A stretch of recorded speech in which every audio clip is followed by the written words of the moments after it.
I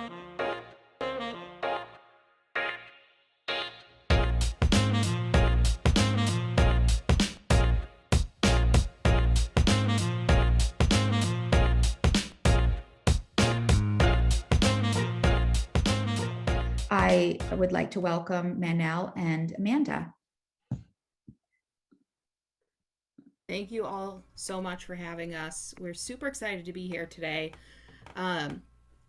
And as Heidi mentioned, I'm Amanda Basco, and my role at MRC is slightly newer. I've been here for around a year and a handful of months as the director for the Office of Individual and Family Engagement. And in that position, I really help to bring and elevate disability and family voice in the agency. And the foundation of this office is all about kind of building up how we think about embedding people with disabilities and their families in decision-making spaces across the agency. So Manel and I are here to kind of share a little bit about who we are, remind people about the general services MRC provides, because you may know some of the MRC umbrella, but often people come to our agency and know about one arm of our services, but don't know about all the other things we're offering. And then share some cool, new, and unique priorities that are coming out of our new Office of Individual and Family Engagement. So before we get started with that, I also want to turn it over to Manel. I was a little late, but I don't think, Manel, you've had an opportunity to introduce yourself, so I'm going to have you reintroduce if you have. Thank you. Thank you, Amanda. Not yet. Good morning, all. Thank you so much for having us here this morning. My name is Manel Desvalens. I am the Family Partnership Coordinator in the Office of Individual and Family Engagement, along with Amanda. So we are here today to really provide more information about Mass Rehab. Some of you may have heard of Mass Rehab, and some of you may not know all the services and support that we offer to individuals with disabilities and their families. So we are hoping to answer all your questions, and hopefully you will leave this presentation here today with a lot more information about Mass Rehab, and hopefully we can connect with you and provide services not only to you, but to the people in your lives and people that you are interacting with, and also make sure they understand that we are here to help, and we want to help, and we want to help the communities, the different communities as well, the underserved, the unserved, so they know that we are here, because we've been around for a long time, and yet a lot of people still don't know a lot about us. When they think of Mass Rehab, they automatically think only we help with employment. Yes, that's a major part of what we do, but we also want the communities to understand that we can help with a lot more than just employment. So Amanda and I will spend some time with you all today to go over the different services and support that we can offer to the community. So thank you for having us. Thanks, Manel. And I'll get us started with slides. So give me a sec. I'm going to pop them up and just make sure you guys can see them all right.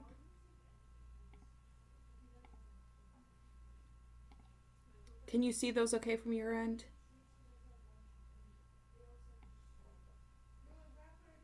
Heidi, I can't see most people right now. Can you guys see those okay? Can everybody see this? Yes. Yeah, Sorry. I can. Thank you. Would people prefer that I not spotlight Amanda and Manel while you're looking at the slides? That's fine. Is this good? Yeah. Okay. Can I ask a quick question? Will these slides be available in slide deck form afterward? We're happy to share them in slide deck form, Heidi, if that works for you. Sure, absolutely. Thank you. Thanks, Abby.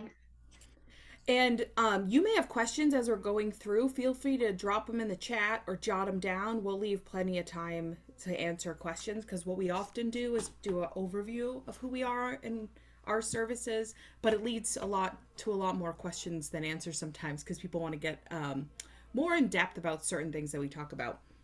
We're also happy to come back at a future date to discuss anything that we kind of highlight here in more detail, if that's helpful. Manel and I are here to be a resource, so if you hear something you'd like personal information about, or know someone who needs more information, we also share our contact information on the slides to kind of get connected offline as well. So you guys tell us what you need after, and we're here for it. All right. So to start us off, we just wanted to kind of get us all on the same page about the MRC mission, a little bit of who we are and what we do. And I'm just going to point out that the image on the screen you see is one of our recipients of MRC services. So peppered throughout the slides, you'll see pictures of individuals, and we actually partnered with folks we served and interviewed them to better understand their experiences with our services, and did a photo shoot with folks who kind of shared their story. And that was a really intentional move in our office, but also in partnership with communications, because it's one thing to hear Manel and I rave about the work we do. It's a whole different thing to hear about someone who's walked the walk of engaging with MRC and shares the good and the bad and everything in between and their lessons learned. So we also have some really cool stories from people who have experienced our services. And if I recall correctly, some of you may know one of our folks, Brendan Shea. So you may recognize an image on the screen because I believe he works with you all. And that was a cool small world moment. So thank you for sharing that, Heidi. Yeah. So at MRC, our broader mission and the umbrella of services that we provide is really to partner with the community, professionals, people with lived experience, family members, and other allies to kind of break down barriers and empower people in the disability community. And so our programs are pretty broad. Many people, when they think of mass rehab, think of, as Manel said, our vocational rehab or employment services arm. But we also provide community living, disability determination, protective services, and some other services. So we'll go through a little bit of all the things that fall under MRC, and again, are happy to kind of explore some of those in more detail as helpful. The main point that we want to make here is that we really want to build a disability community of kind of change agents and break down systemic barriers that we all have seen exist over many, many decades in the community, and hope to be a part of that solution as we move forward. So under the MRC umbrella, as I just kind of briefly referenced, is what we would look at, or as Manel and I describe, as like 4 arms of service. We're going to touch more heavily on the second 2 arms, so I'm not going to say much about them here, the Voc Rehab and Community Living, but we also just wanted to make you aware that we have 2 other arms of service. We have our Protective Services Division at MRC that investigates any clients that we serve and experiences that they have with needing in protective services investigation. They sit under the larger DPPC umbrella, so they are connected to the broader protection services across the state, but they're really working directly with our individuals with disabilities if they're experiencing neglect or abuse or financial abuse, and helping to investigate. So they sit within MRC as well, but they report up and are responsible to the DPPC, which many people are more aware of. We also house Disability Determination Services with it, which is a federal program that sits again under MRC's umbrella, but reports to the Social Services Administration. And they help to make the determinations if someone has a qualifying disability for SSDI. And so they're not quantifying the amount of benefits that someone gets, but they're the first step of eligibility. And so if you have trouble getting connected to an eligibility rep and you're trying to figure out how to get disability determination, again, that's something MRC can help with. But these are very specific services, so we don't go into as much detail about those. But if you do want to hear more, we're happy to chat about those further. I'll do a quick overview of our Voc Rehab or employment services, and then I'm going to turn it over to Manel to talk about community living.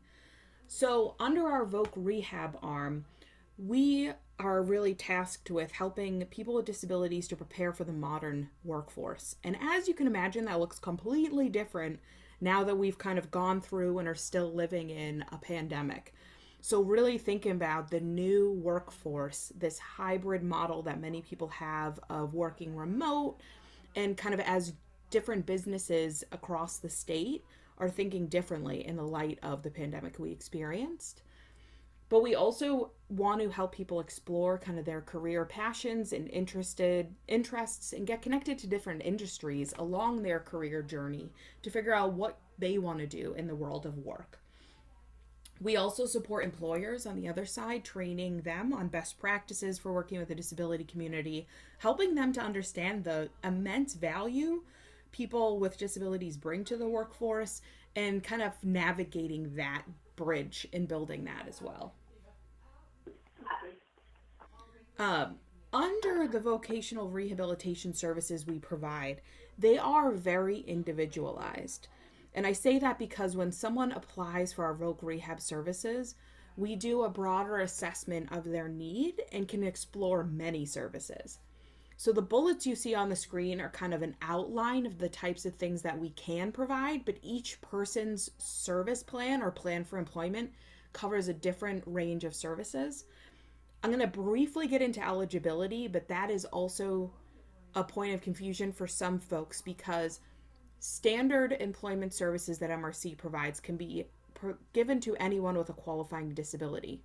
But then there is a layer of employment services that we can provide to folks who meet the financial eligibility and have a financial need for an additional layer of services. So that all being said, I'll kind of briefly walk through these bullets, but know that when you're connected to MRC's application, you're kind of better learning there which services might be a good fit for you and working with your counselor to kind of tap into the services that meet your needs. Some of what you might be connected to are things like career assessments. If you're at a stage where you're just starting the employment journey or you've been in an employment field for decades and want to explore a new path, we have functional assessments that we can conduct and connect you with to kind of tap into your interests and skills and how they might map onto an employment field that you could explore. We provide benefits counseling. So if you're interested in a field but receiving SSDI or other benefits and really concerned about the impact that pay from an employer could have on your benefits, we have structured counselors that are trained to kind of assess that with you and go through the plan. We also do things like job-driven trainings, which are really cool. We've had people do, for example, the Cisco cybersecurity training who have had no exposure in the past to cybersecurity and kind of web security, go through 9 months of training, and then are connected to apprenticeships, internships, and paid employment opportunities in that field. So they're kind of cutting edge coming into a brand new field and getting extensive training with our providers to embed themselves in a field they otherwise wouldn't have had access to because they haven't gone through any training or education. We also provide for some folks who meet financial eligibility support with going back to college. We will provide support with that goal regardless, but we can also provide some financial support for folks who are going to state colleges and universities or community colleges for things like tuition or books, pending financial eligibility. But even if you do not meet the financial eligibility, our career counselors are trained in helping you to figure out what type of schooling might be interesting or necessary for your field of interest and things like that. We also do direct job placement. So when you're ready and you feel like you've honed in on the skills, the background, and your interests, and you want to tap into a field, we are connected with many employers across the state that are intentionally hiring people with disabilities or have just seen the benefit of working with employees that come out of MRC services, and we can help match you to a field in a direct career path that's of interest. A unique aspect of our services that we touch on here because we think it's really important is for the younger folks that we serve. So from 14 to 22 or until someone graduates high school, so sometimes that's 18, for others that can be up to 22, we are now providing what's called pre-employment transition services, or you might hear it with our famous acronym, because we love acronyms in the state, Pre-ETS. And so what that is it's an exploratory employment service that students can engage in before they graduate high school. So this is while they're still in school. And it covers 5 main areas of service. Those are those bullets on the screen. Job exploration, work readiness, that can be prepping your resume, going through skills training about interviewing, writing your thank you letter. work-based learning experiences. You can do informational interviews with employers in fields you're interested in. You can actually go into a field and do a full day there to get exposure to what it would actually be like to work in that space. You can get counseling and post-secondary education and a lot of skills around self-advocacy, because as a member of the disability community myself, going into work with a disability also can look really different, because you want to hone in on your advocacy skills so you can get the supports you need at work, and really help your employer understand what you need to have an equitable work experience. So I find the self-advocacy piece to be of really cool importance, especially for younger adults who are kind of for the first time thinking about getting into the workspace. You do not have to apply for our formal voc rehab services to get pre-ETS, because it's almost like a pre-voc rehab service experience, so people can get exposed to the world of work before they're actually going to work.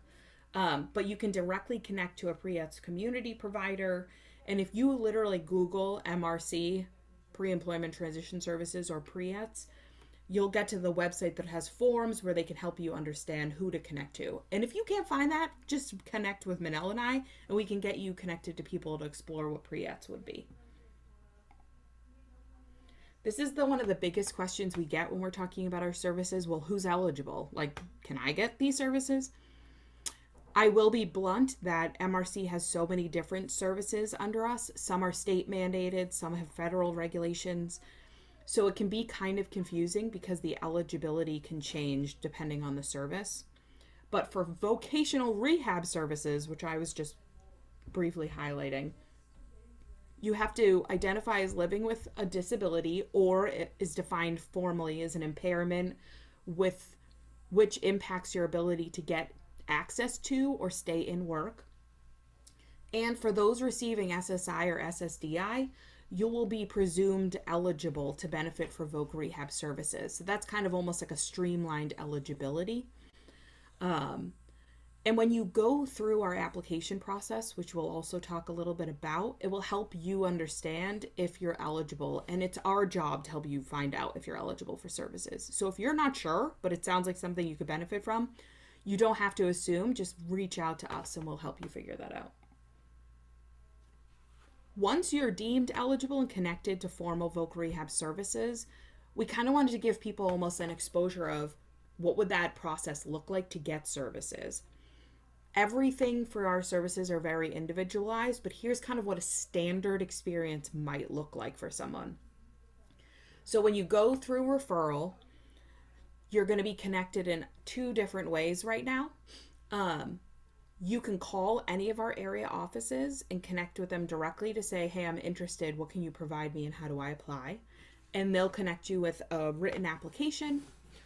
But there's also a new tool that MRC is using called MRC Connect, which is very exciting, but also in its initial phases.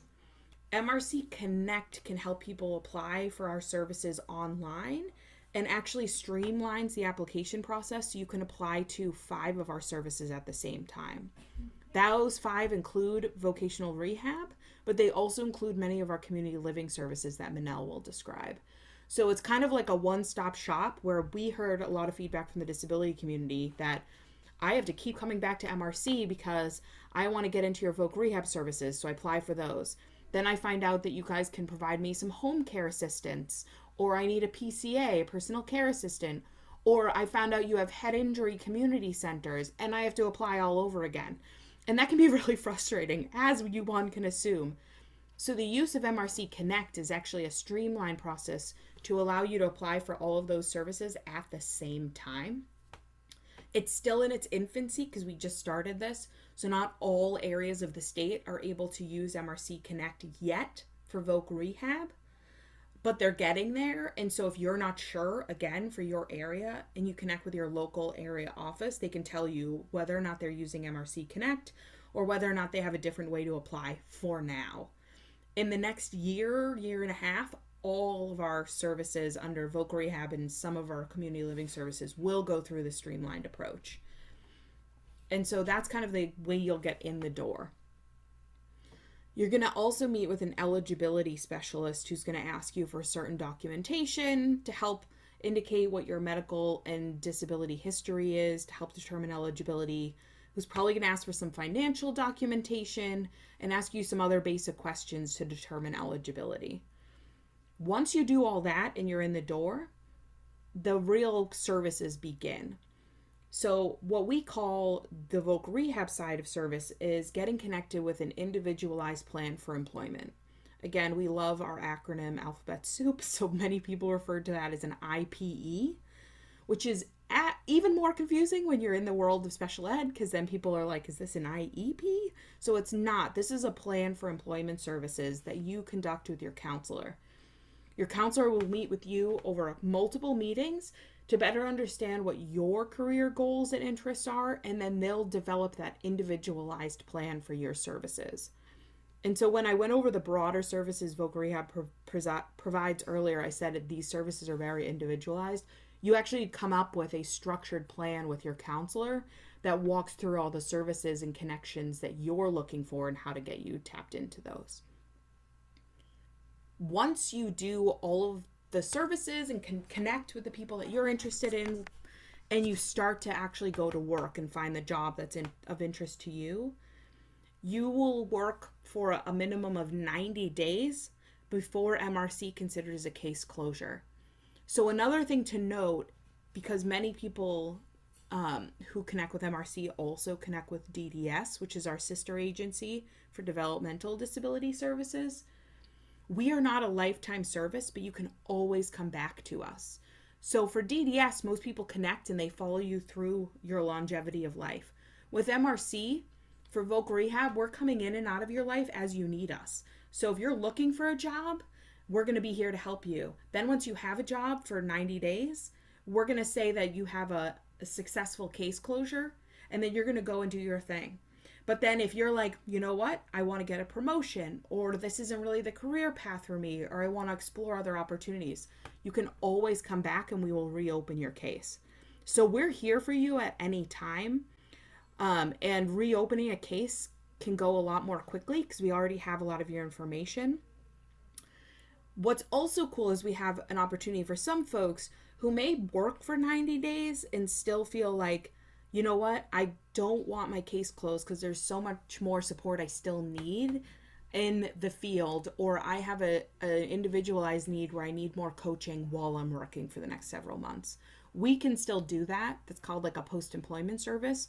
But for most cases, once people have worked with us and started getting to work, they're kind of ready to stop talking to their counselor as consistently and getting connected to MRC because they wanted to connect with us here to get to work. And now they're there, but we are in the background when you need us again. So that doesn't mean that the door is shut. MRC is not a one-time service for Voc Rehab. That is not the case.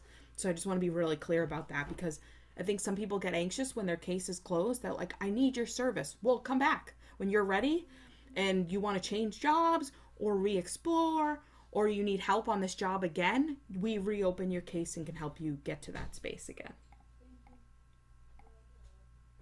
So that's the higher level overview of our employment services.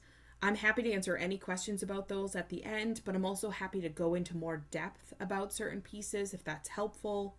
But right now, I also want to turn it over to Manel to give people a sense of our community living services, which is that other arm. Because many people know that we provide employment services, but they don't know about the wealth of community living or independence and engagement that we're doing as well.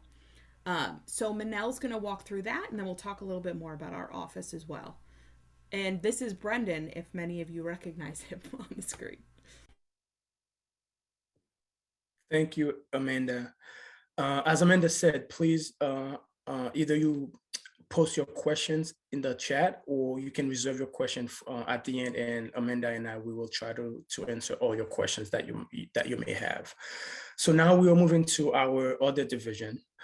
It's the community living division. So at Mass Rehab, we believe that in the philosophy, nothing about us without us. We want to work and collaborate with individuals with disabilities and their families so they can participate in the communities of their choice and live life on their own terms. So to do this, we partner with the individuals that we serve and also providing them with the resources, with the tools and the services and support that they need so they can live a self-sufficient life in the community. And community living is tied with independent living. And independent living, as we know, is a philosophy. It's a global movement calling for equal rights, equal access, equal opportunities, equal control for individuals with disabilities. So the same rights, the same access, the same opportunities people without disabilities have, we are calling for the same things for people with disabilities. So they should have the right to control their lives. They should have the same access to what they need so they can live a better life, a more a better quality of life in the communities of their choice. We also believe at Mass Rehab that when individuals are home in the community, living their lives, being a participant in their community, being involved in their community, they get better services, they live longer, and they are happier. So that's why we strongly believe in independent living, and we have different programs that help people achieve their community living goals. Next slide, please. Some of the services we have at Mass Rehab under our community living division, we have our contract with the independent living centers. The independent living centers are centers for, by people with disabilities. So they offer services to people with disabilities.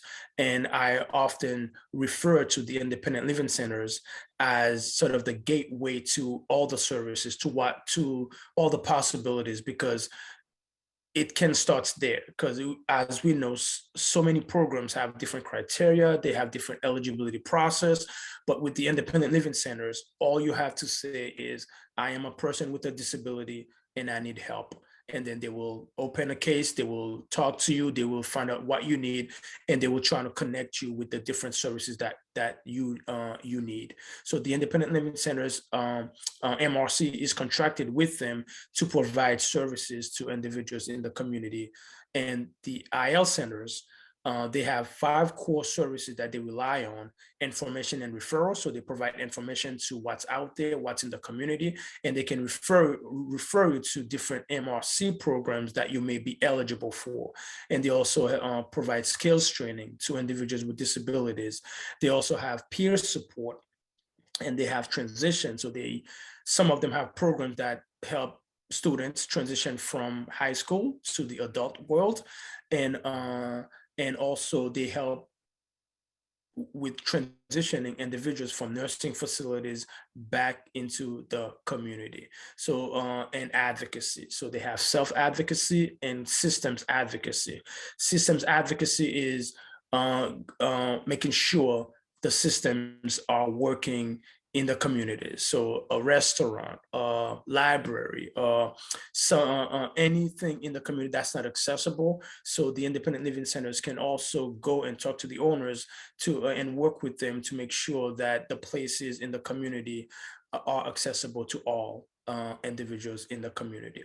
And we have the Turning 22 program for youth to transition from high school after graduation or turning 22 and into the adult world. And we also partner with East to Sales and Partners for Youth with Disabilities for different programs for the youth. The Young Leadership Network, run by East to Sales, and the Young Leaders Rising, run by Partners for Youth with Disabilities, and the Young Leaders Forum. That's a 3-day overnight forum conference that happens every year at Bridgewater State Universities for youth with disabilities 14 through 26, to learn about leadership, to learn about self-advocacy, to learn about disability pride, to learn about themselves, to make friends, to network, and to prepare them for life after high school or after turning 22. And that's also and we have the supported living program that we have as well. So while a student is in high school, they will part of the IEP goal can be they will need support in the community, and they can even learn about the process while they are in high school to know exactly what they will need. And that can also be part of the Chapter 688 referral. So the IEP team working with the parents, working with the students, working with other parties involved to figure out, okay, what will the student need after high school, what services and what agency can best provide the support and the needs the student will need after high school. And we have our home care assistance program for individuals with disabilities. But this program is not as this our home care program is not as intense as the PCA program, the personal care attendant program. And the home care assistance program is for individuals that need a little bit less than what PCA would provide, maybe some light laundry, some light housekeeping, picking up medication, vacuuming, and things like that. But it's not as intense as the PCA program. And the accessible housing. So depending on the different program that you are part of under Mass Rehab, they can refer you to a provider to help with housing and assistive technology training and devices. And that's also work with our Mass Match program. And the goal is to enhance people's independence in the community through assistive technology. So if you know someone and if you're not sure what devices can help you in the community or what devices can help you at home, our partners, our providers like East to Sales, they can do an assessment, and you can even borrow a device up to 3 months to try it out to see if it's working for you. But the goal of our assistive technology programs is to enhance people's and individuals' independence in the community. And we have our community-based programs that we have the waiver program that assists individuals living in nursing facilities, hospitals, rehab stays, and so forth to transition from those facilities back into the communities with the proper support and services that they need to make sure that they can remain and be part of the community. And there's SHIP as well, the State Head White Injury Program that assists individuals with head injuries. So all these programs, there are different criteria for them. There are different eligibility processes for them. But if you have questions about a particular program, you can reach out to Amanda and I, and we will, if we don't have the answer, we will definitely connect you to the right person that can provide the answers to you. All in all, community living, it's something that MRC is committed to. And that's something we truly believe in, that we think that people should not be in nursing facilities. People should be in the communities of their choice, living their lives on their terms. Next slide, please. And we have this new initiative at Mass Rehab called MRC Connect. So MRC Connect is a way to streamline and simplify our application processes for all individuals with disabilities, and also making it easier for parents, family members to understand the process.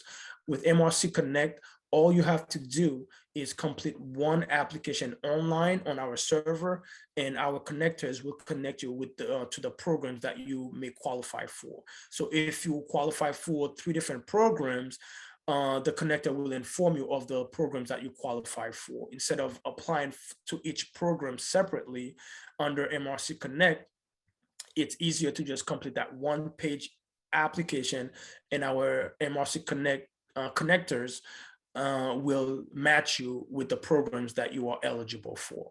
So we encourage people to use MRC Connect because it's and also give us feedback how is MRC Connect how is MRC Connect working for you? Is it easier to access? Does it make sense to you? So we are always looking for feedback on how we can make MRC Connect better, because it's a way to improve the experience for all the consumers that we serve in the community. Because in the past, our application process is long, it's tedious, and we want to make sure that we make it accessible, we simplify it, and we make it easier for people to apply for the services that they need so they can live their lives in the community. Next slide, please. And now with this new office that Heidi, Amanda referred to, this is a new-ish office at Mass Rehab, the Office of Individual and Family Engagement.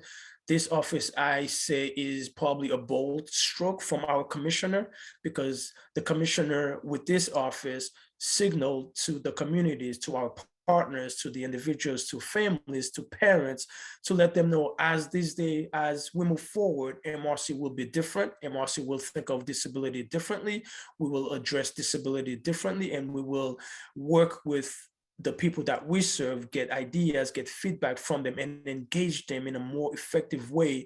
So they are part of this, they are part of their planning, they are part of everything that we do moving forward at Mass Rehab. So that's why this office exists.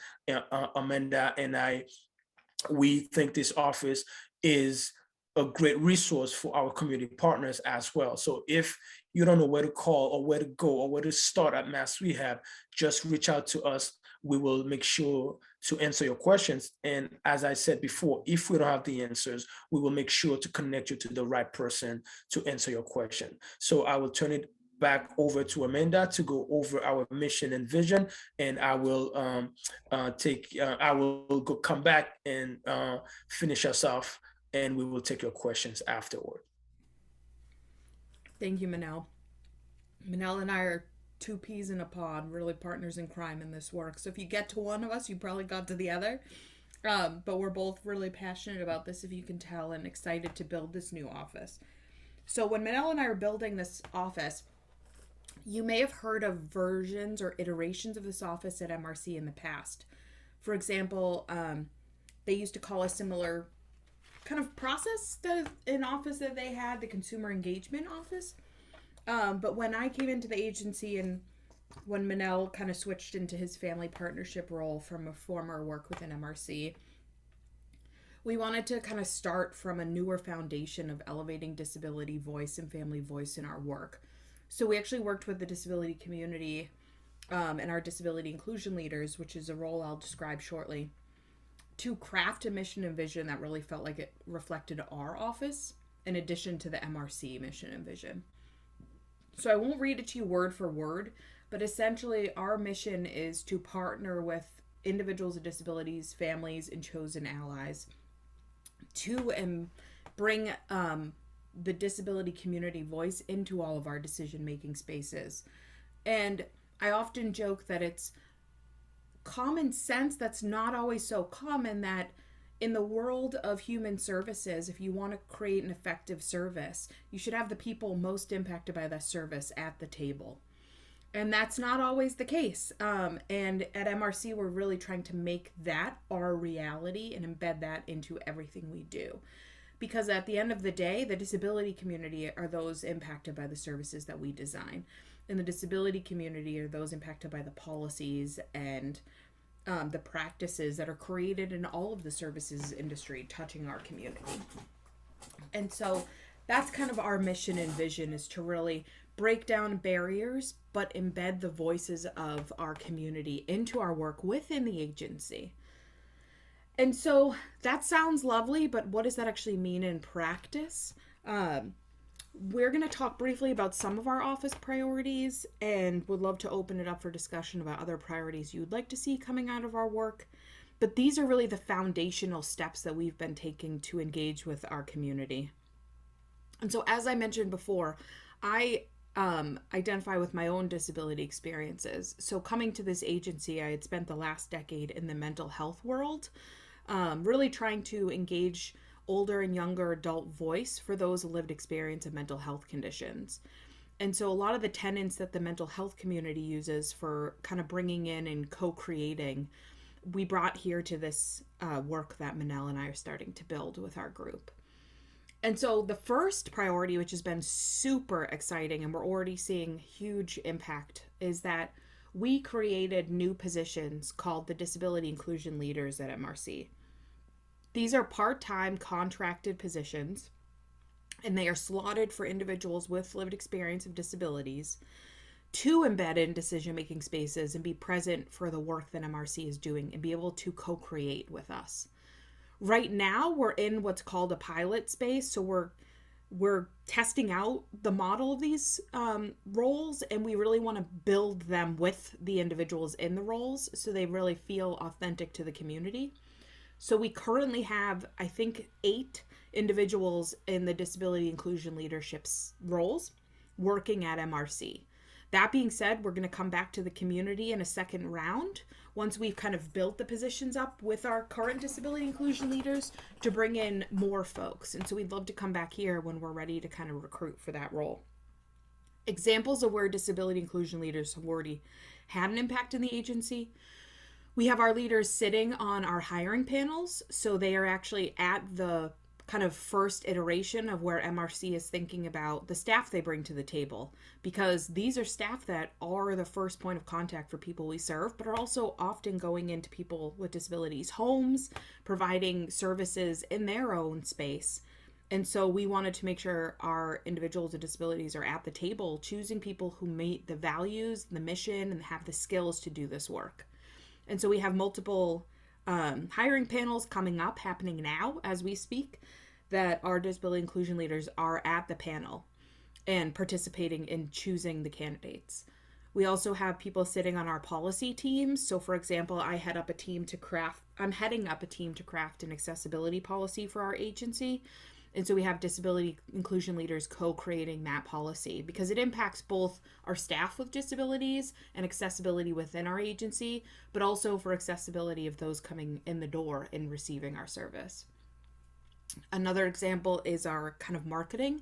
We actually currently have a really cool new marketing activity that we're doing with one of our leaders, Cindy, and you'll see it on our social media if you pop onto our Instagram and Facebook. I think it's called Cindy on the Road or MRC Road Trip.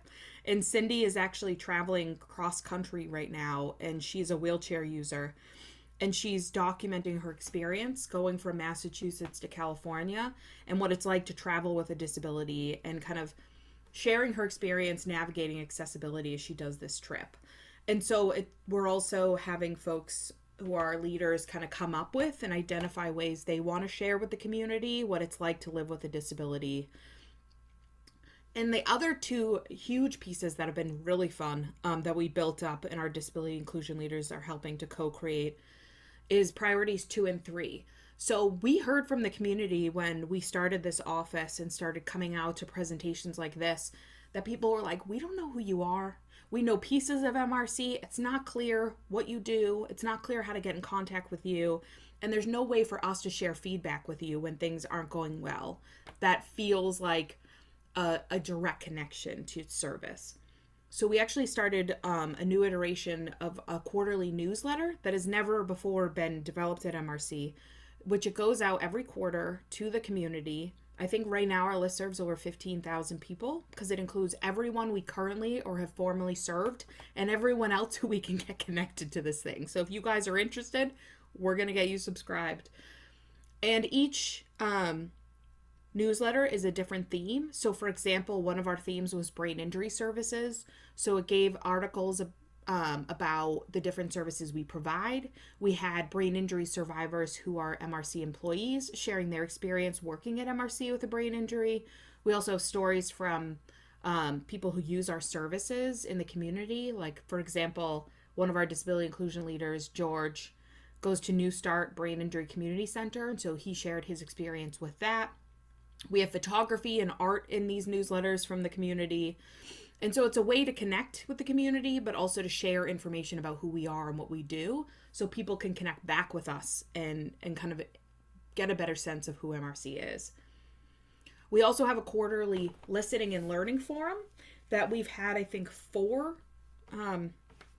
It's either 3 or 4. I'm losing sight of the time. But since we started, we've hosted one every quarter since our office opened to hear back directly from the community. So we roughly have on average 200 people register to attend. More than half on average have never engaged with MRC and the other half have or are professionals who have worked with MRC.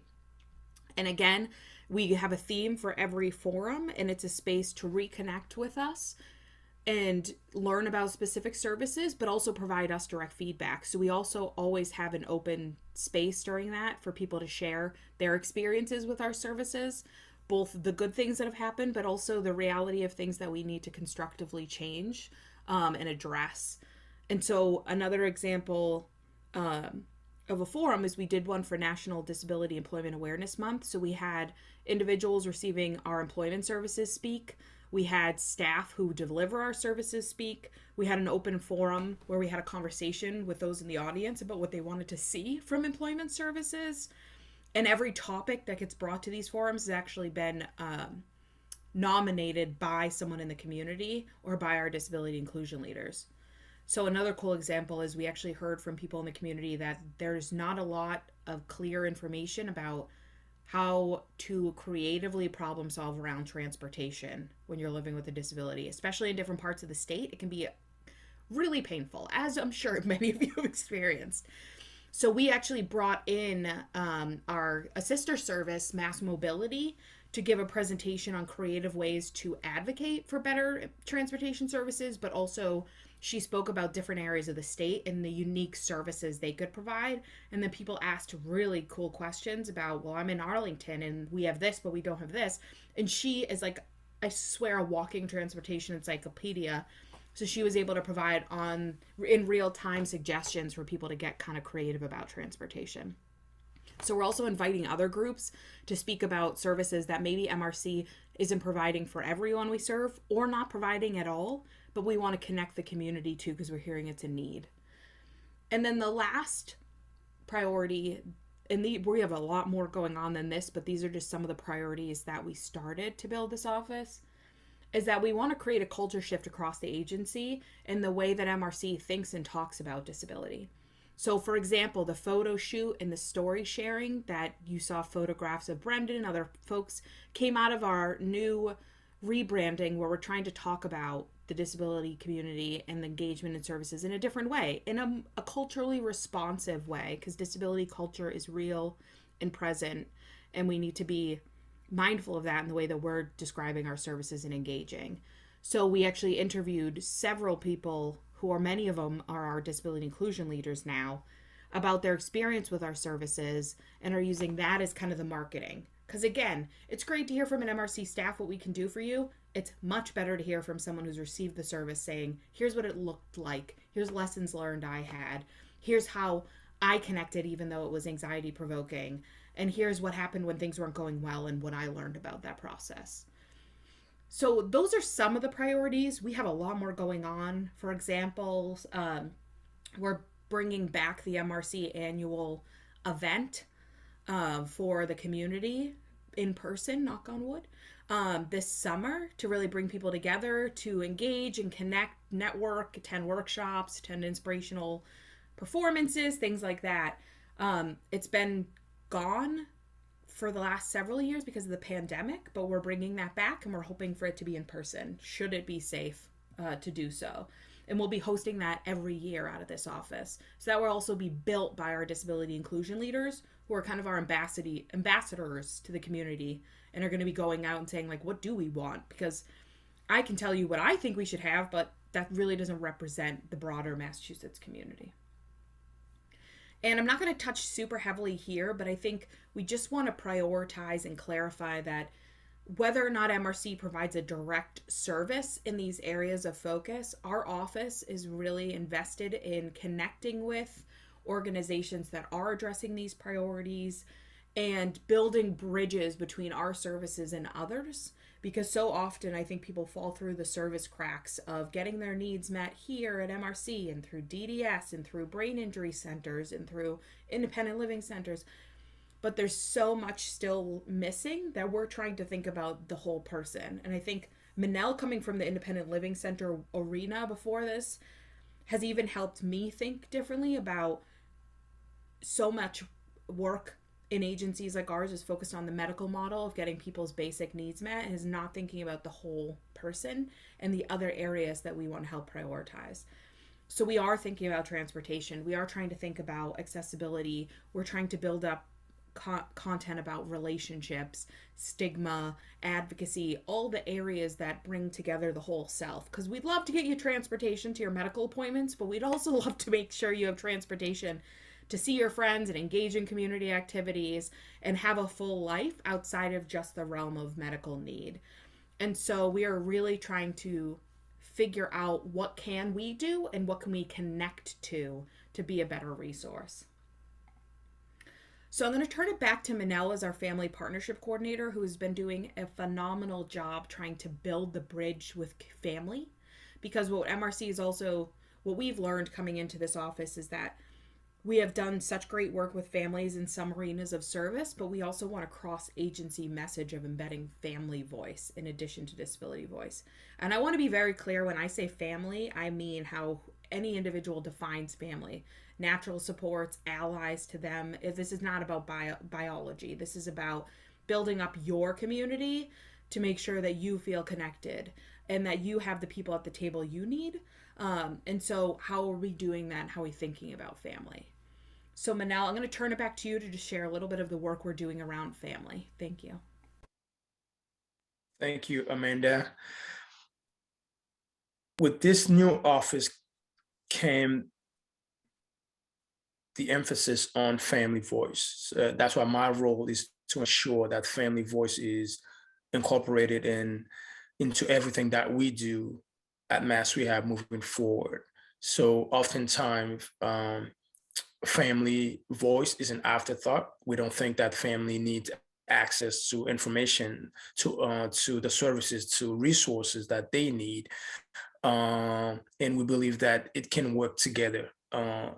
The individual that we serve can be at the center, but we look at it as how can family voice be incorporated into what we do and integrated into the services that we do. So to create that culture shift at Mass Rehab, so we are building bridges and building trust in the community. So we are partnering with some community leaders already doing work with families, the Federation. So we are partnering with the Federation, and we also have a family focus group that will happen next month. So if you have interest to participate in the family focus group, so it's a collaboration between Mass Rehab and the Federation. So we want to hear directly from family members, from parents, about the challenges that they are facing, either with the school system, with a lack of access, lack of information, lack of resources.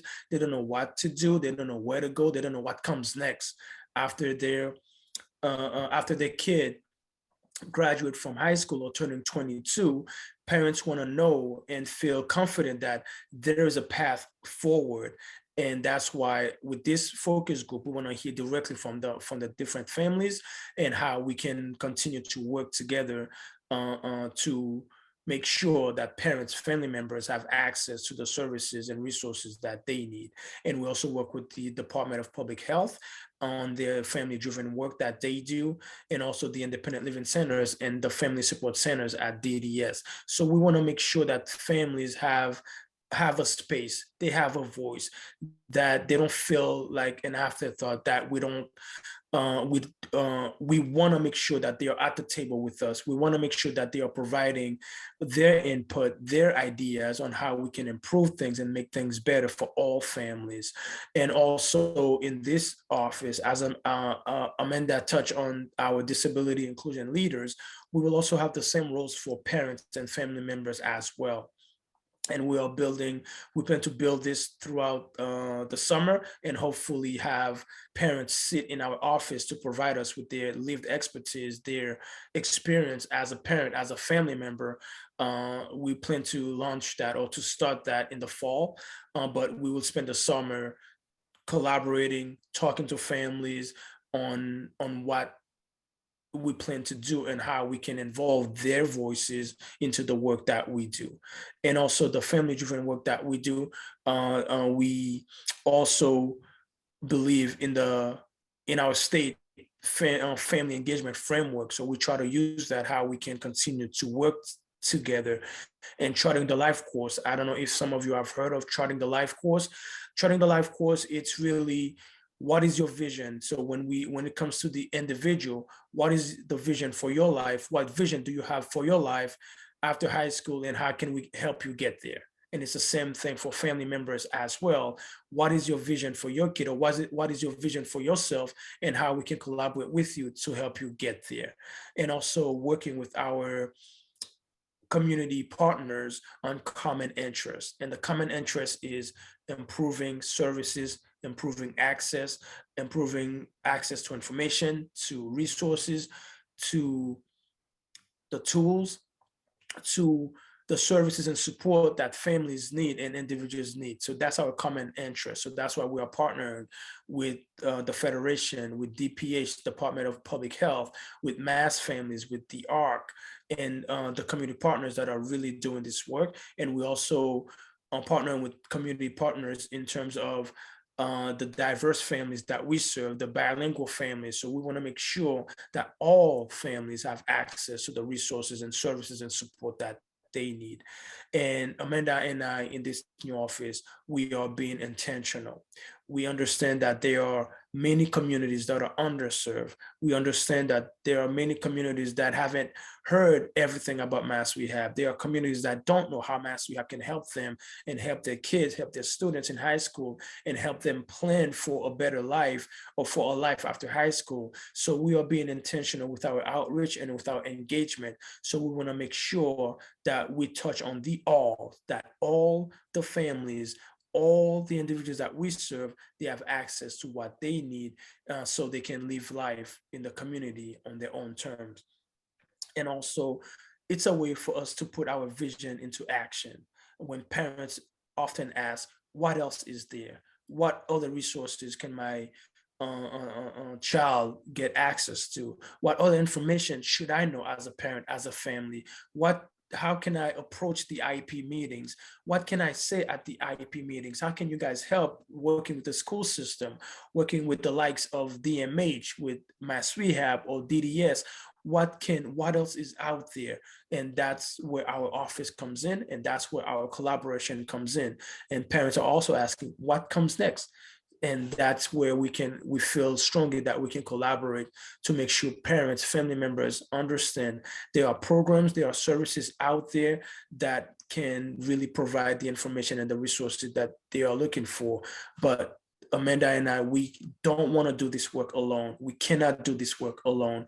That's how we are calling on parents, on family members, on our community leaders, on our community partners. Please let us know what's broken. Let us know what the challenges are, what the barriers are, so we can continue to work together to improve the systems. Most of the systems are broken. We understand that. But if we don't hear from you, if you don't tell us what's going on, if you don't tell us the challenges, if you don't tell us the barriers that you are facing, it would take longer for us to address those issues. So the more we hear from you, the more we can approach this, and the sooner we can try to it together, because it will take all of us to really work together to change the systems. Next slide, please. And what's to come next at Mass Rehab? We will, as I mentioned, the focus group. So we will have ongoing focus groups. The first one, in collaboration with the Federation, will happen next month, June 9th. So if any of you here, or if you know parents, if you know family members that may have interest in the focus group, please let me know, and I can make sure that they get the flyer and they can register for the focus group. And also, we want to hear about topics from parents, topics that they have interest in. If it's transition, if it's employment, if it's education, if it's healthcare, if it's charting the life course, whatever topics that parents have interest in, we want to make sure that we address those topics and provide more information to parents. And we will have a quarterly family focus forum slated to start in the fall of 2022, and these forums will happen quarterly, and we will touch on different topics relating to transition. So if you have a student in high school about to graduate, or turning 22, about to enter the adult world, we want to make sure that we cover topics and provide information, provide about services that may be beneficial to your student or to your young adult, to your youth, as they enter the adult world and what's available. And also we want to create a network for families, by families, where they can come together to exchange ideas, to learn from one another, and to make sure that they get the support that they need as they try to navigate through different systems that are still confusing, even to Amanda and myself. Some of the systems that we come across are still confusing to us. If it's confusing to us, what about a parent? And a parent that's bilingual, where English is not their first language, the diverse communities that we serve. If we do this day in and day out, and some of the things are still confusing to us, what about those parents, those family members? So we want to hear, and we want to create a network where families can come, get information, network, exchange ideas, and support each other. And at Mass Rehab, we have this new exciting initiative that's called Next Gen, and Next Gen is will be an employment initiative. We want to improve outcomes for youth and young adults with disabilities between 18 and 30. So that's what Next Gen is about. We will still have our vocational rehab program, but we will provide an alternative to individuals with disabilities. So they will be presented with both programs, the standard vocational rehab program and Next Gen. So, and individuals will have a choice. Either they want to go with VR or they want to go with Next Gen, but all in hope of improving employment outcomes for youth and young adults with disabilities. So Next Gen is slated to launch on October 1st, in the fall, on October 1st. I can come back and provide more information as we work on Next Gen. So we are still working in the designing phase, the implementation phase, in putting everything in place so we can be ready and to launch Next Gen in the fall. So I can come back as we get closer to the launch date and provide an update on Next Gen, how it's gonna go, what will happen. And so for parents and family members to understand what Next Gen is all about, and also for individuals, for the youth and young adults in high school or turning 22, or young adult already in the community, what Next Gen can do for them in terms of employment.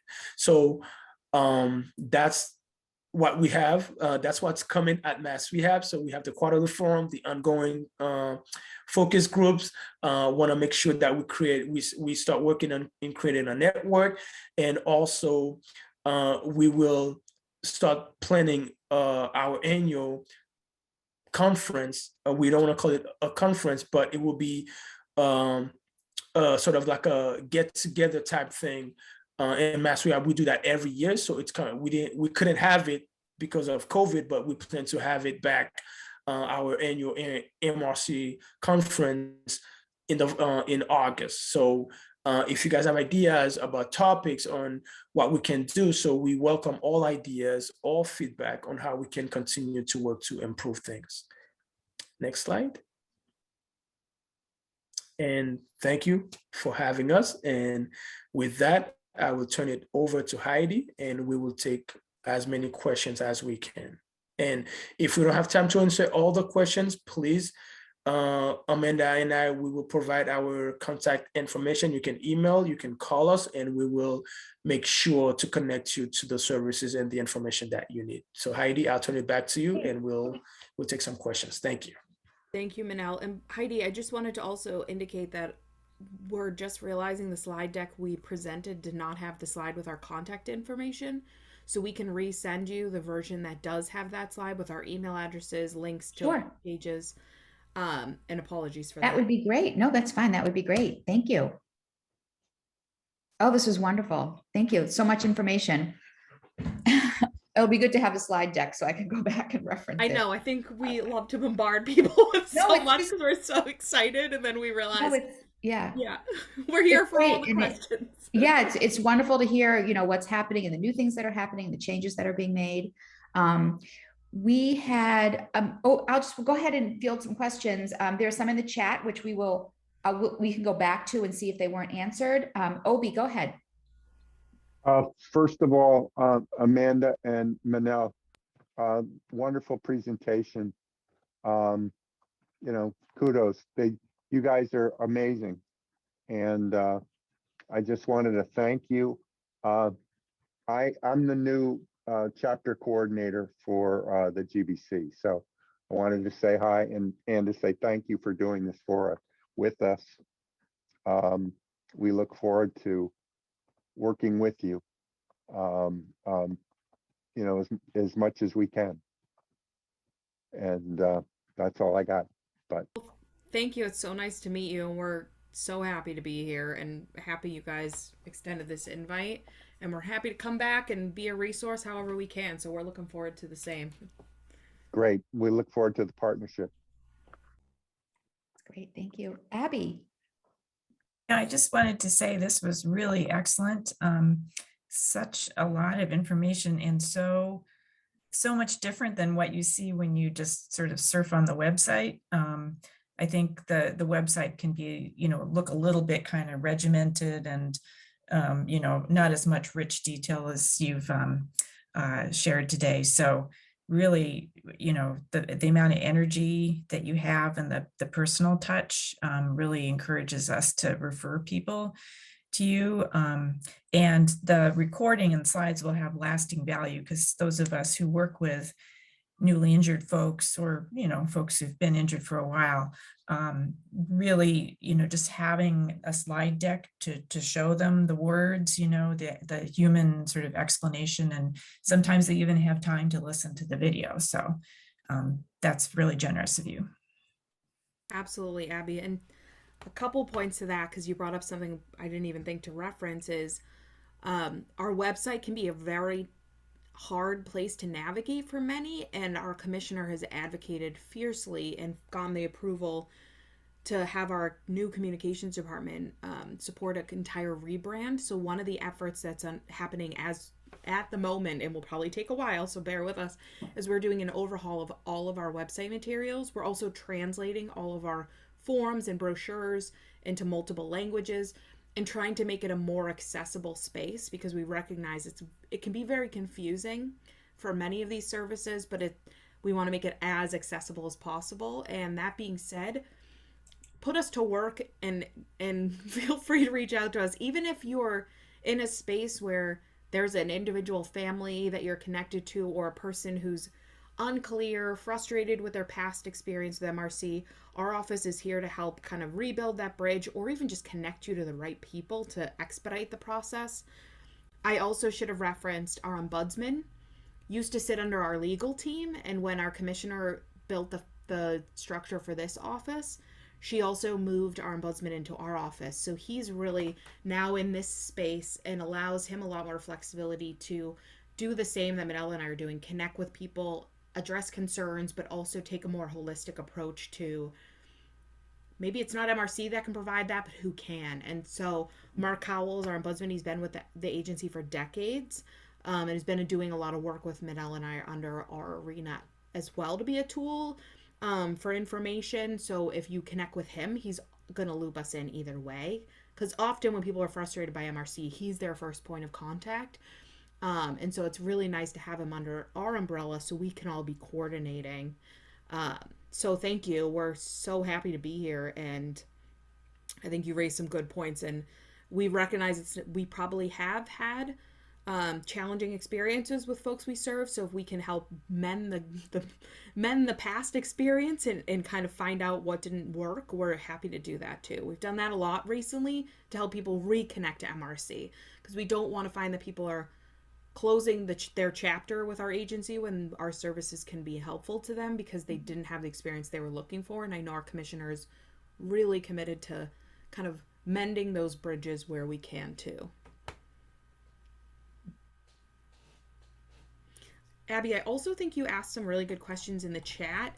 I can kind of summarize for those who aren't using the chat, if it's not accessible to them as well, that Abby had asked about adaptive driving less services, and we have our assistive technology department that we can connect folks to, because it really depends on which service you're connected to, how your adaptive driving lessons are paid for and modifying. But we do modify people's vehicles so they can qualify for lessons. We do connect people to adaptive driving lessons, and we have vendors that provide that service. And in the pandemic, the wait was a lot longer, but we've also invested in more accessible adapted vans to provide to our vendors that are slotted to come out in, I think, June or July. So we'll hoping to also help them expand, because I know we've lost some vendors due to retirement and close of shop from adapted driving, and that has been a big pain point for the folks we serve. And so we're trying to help fill that gap as much as we can. So we do have 2 more adapted vans coming to some of our vendors soon. But please reach out to us and we can connect you with the director who does a lot of the modified vehicle supports and can answer very specific questions. He's a wealth of knowledge. His name is Eugene Blumkin, Blumkin. If you Google him, you can find him. But also feel free to connect with us and we'll do an intro for him. And there was a question about people being unable to see the slides. We will absolutely send in a version of the slides that people can use. And we do JAWS and Dragon testing if people need them to be accessible for softwares. And if you find they're not accessible, please let us know so we can resend a accessible version. And so I will send out to all the attendees, I will send out slides, but if you don't think that I have your email address, then you probably want to put it in the chat for me.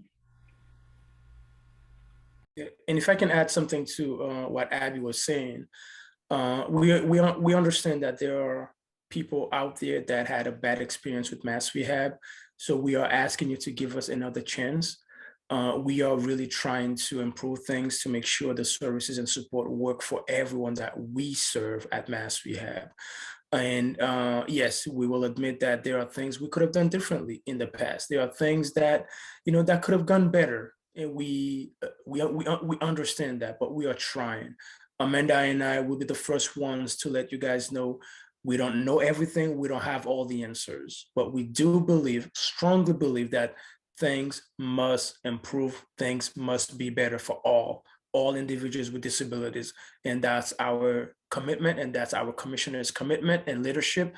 We are committed to improve everything we do at Mass Rehab to make sure it's a different experience. So if you had a bad experience in the past, either you didn't get what you were looking for, or the process was too confusing, please, our office did not exist before. So we are here now. So we are hoping that you give us another chance. And if you are facing roadblocks and barriers, reach out to us, reach out to our office. We will make sure to help you navigate through the system and make sure that you get connected to the services and support that you need. Absolutely. And I think there was a question for us, Manel, about the subscription to the newsletter. So I will, in the copy of the slides I resend to you, Heidi, that includes our contact information. I'll also include the link there to subscribe to the newsletter. And people can also email me with a copy of their email address or Manel, and we'll get you subscribed that way too. Great. Did anyone else have any other questions?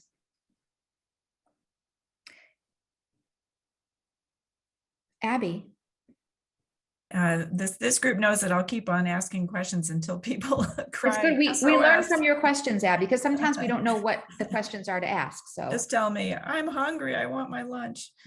I asked a very long question in the chat, which you probably don't want to go over, but it's been very enlightening today to learn about the different sort of levels and varieties of services that you provide for people who are at different stages of life. And I'll just select one question from that slew of questions. So a kid in high school, I'm just thrilled to hear that there's a way that you can help that kid kind of channel to the most promising ways of getting an education, selecting a career, that kind of thing. So should I just have his parents contact the commission?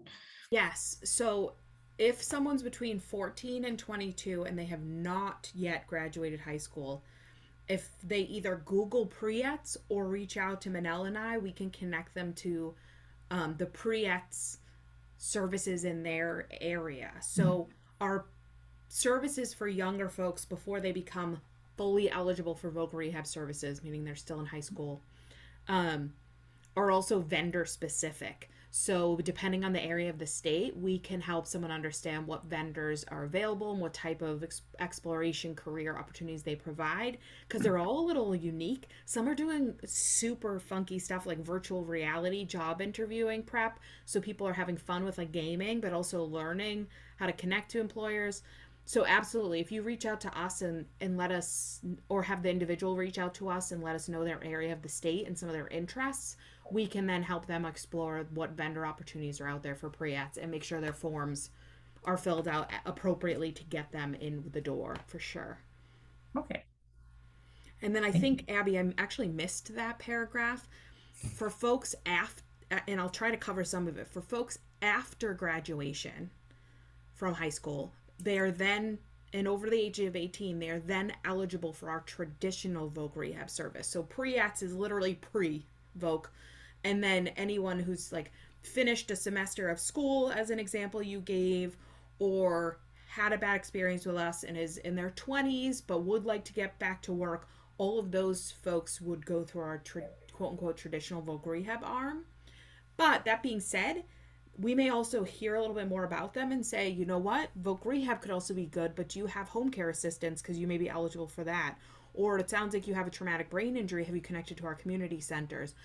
So it's helpful for us to connect with folks and hear a little of their background, because there's other services we may know of that they don't even know they don't know about, that we can then also loop them into, and if they so choose. So yes, it can be a little bit of a wild ride, but but if start with us and we'll connect you to the people that can help you answer all those questions. And if you Google MRC Connect, whether or not MRC Connect, that virtual application, is existing in your area, they still have a line of people that can answer all the things. So they can tell you who you can connect to, what type of services might be fitting, and many of the MRC Connect staff will also then refer people to us if they think it's a broader question. So there's many ways to get started in the door, to kind of better understand what might be a fit. I'm going to go to Obi and then to Tara. Thanks, Heidi. Are there vocational rehab counselors in most of the schools? Or, I mean, a counselor may have a couple of schools that he or she covers. Because I worked with a program up here in Maine, and it's a great program, and I'm glad to hear that it's being widely used, because it's a super service. But Great anyway, question. it's just more of a comment than a question. But no, that's great. Obi, are you talking high school and below? yeah, or are you okay, so high school.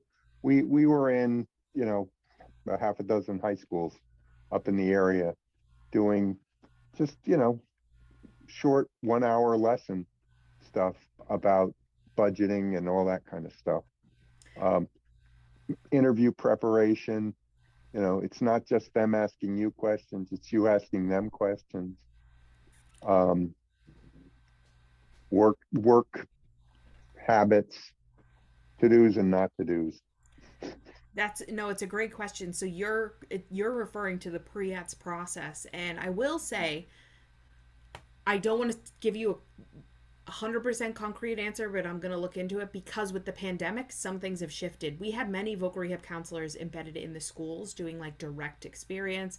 We had many young people going out into like explorational internships. With the pandemic, things shifted a little. So we still have pre-ETS counselors connected to every high school, whether or not they're physically sitting in the high school right now. Right. No, they don't. Yeah. Usually they're there 1 or 2 days a week, because Yes. they cover a lot of schools, but and they work in conjunction with a lot of the alternative learning paths. Yep. Yes. For And the I think, developmentally disabled and other learning disabilities. yeah, and I think to that point, I love pre-ETS. I know it's been a bit of a pain point in the pandemic because a lot of the hands-on stuff we were doing, we We lost. And it stinks because we were finally getting momentum and people were not thrilled, which is, I'm not thrilled either. I want people out there in actual live internships and going into the space and having us come into their schools. So we're still trying to get back to that and build that bridge. So if you're not sure if folks are coming into your school or if they can in your state or your city, sorry, yeah, let us know so we can see if we can. Well, I'm in Maine, but as I said before, and they took the program apart right before the pandemic, and I don't think they put it back together. Yeah, it's been hard. So anyway, sorry Thank to you. take up everyone's time. No, not at all. No, great questions and comments. Thank you, Obi. Tara. Hey, I just wanted to say I love the focus on family. I'm very interested in a lot of this for myself, but I'm also very active with foster care in DCF, and I know a lot of our kids are involved with MRC. So with this new family initiative, is there any target for this population? I'm going to have Manel speak to that, but I also want to say Manel and I were both smiling and laughing because we just did a presentation in another community group with the same question, and so we were like, yes. So we also have a former colleague who was stellar, who's now leading up the disability connections in DCF, and she has just hired, I don't know if you guys have heard yet of the positions, but they're new like disability voice specialists. That's not the actual formal title, and their goal is to better connect with families who are people with disabilities with children or have children with disabilities to better bridge DCF, and Manel and I are trying to connect with them. But Manel, go ahead. I was just giggling because I was like, yes, you're right on point. We were just talking about this. Yes. And I was thinking the same thing, Tara. Thank you for your question and for your comment. And yes, we are working on that. And as Amanda said, we have a former colleague of ours that are actually made the transition to DCF, and we will be meeting with her to come up with an outreach plan on how we can better serve individuals, youth with disabilities coming out of that system. So we really want to make sure that our approach, we have this all approach. So we don't want to leave any youth, any young adults behind. So we want to make sure we work with people in the community, people that are actually doing this work, and keep that connection going, keep the collaboration going, because that's how we know more about the gaps in services and what's needed. So yes, DCF is on our radar, and I actually have plans to meet with the new director for the disability side of DCF to come up with a plan, and also for to keep us involved in any way that we can help, or any service that we can provide at Mass Rehab, we will do it. So Amanda and I, we were smiling because there are plans for us to really address that issue.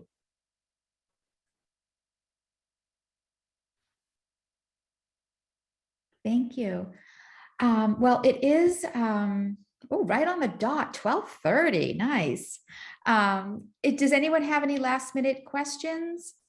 I'm also going to try to capture anything in the chat, and I will include it in the email that I send out to all of you.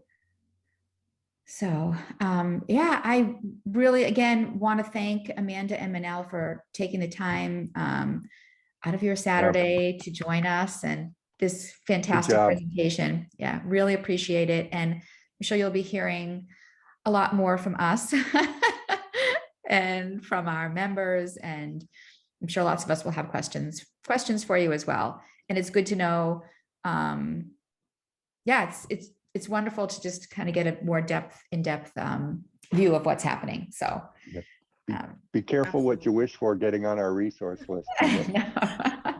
We honestly we hope say we're that. going to use.